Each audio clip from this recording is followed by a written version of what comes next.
Hi, this is part 2 of painting over tiles. Just want to share a little tip with you. Sorry you can't see me, the room's so small. This is like a little sealable bag. So in the break, I've actually put it into this bag, sealed the top across so I don't have to keep washing the brush.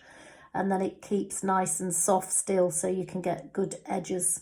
So just going to take that out now and start painting again. So as per part 1, I'm painting it with Old White number 4 Farrow & Ball Estate Eggshell.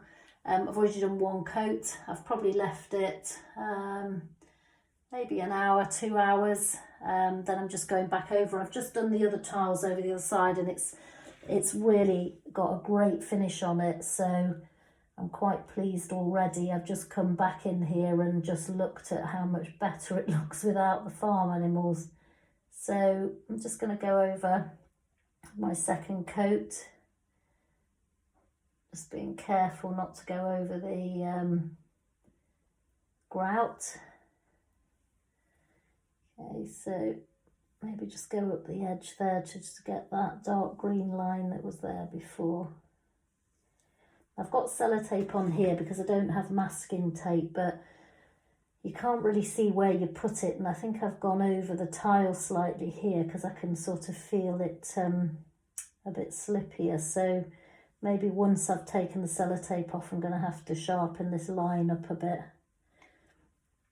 But when it goes on, it doesn't look great, but when it's dried, it really is a very, very good way of cheaply sorting out somebody else's personality out of your house when you first move in. If you don't want to, I mean, taking all these tiles out would have probably cost an absolute fortune. I mean, if you want to, these tiles, once I've painted over them, because obviously a block of 4, it's going to look a bit too blocky.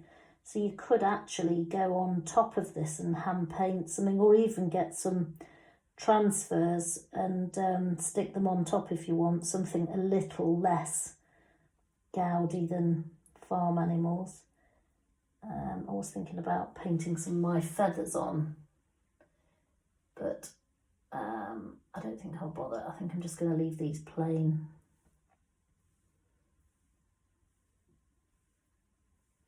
So I'm just going back over because obviously I've gone all the way down the edges and it's left sort of ribbon marks. So I'm just going back over and smoothing. Once I've got all the paint on, I'm now smoothing over so there's no marks. Okay, there's 1 tile. So I think there's potentially, I might only have to do the 2 coats instead of the 3, because the other tiles over the other side have really covered quite well. I guess we won't.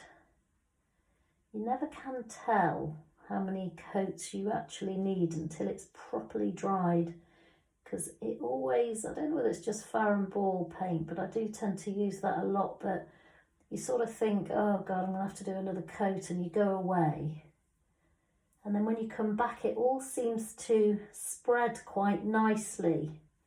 So you can see the brush marks on the first instance, but when you come back,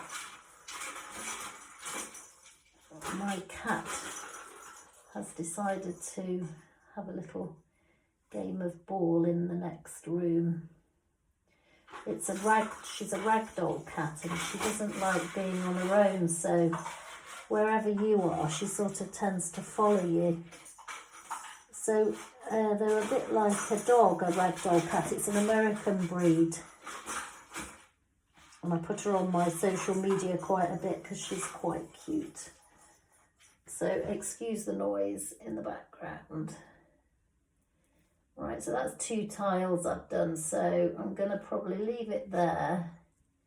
Carry on painting, but you get the gist. You know, freehand, you can actually do quite a good job if you've got, don't sort of hesitate. The longer you hesitate, in fact, the less likely the line will be straight. So that's part 2. I'll let you know what it looks like when it's completely finished.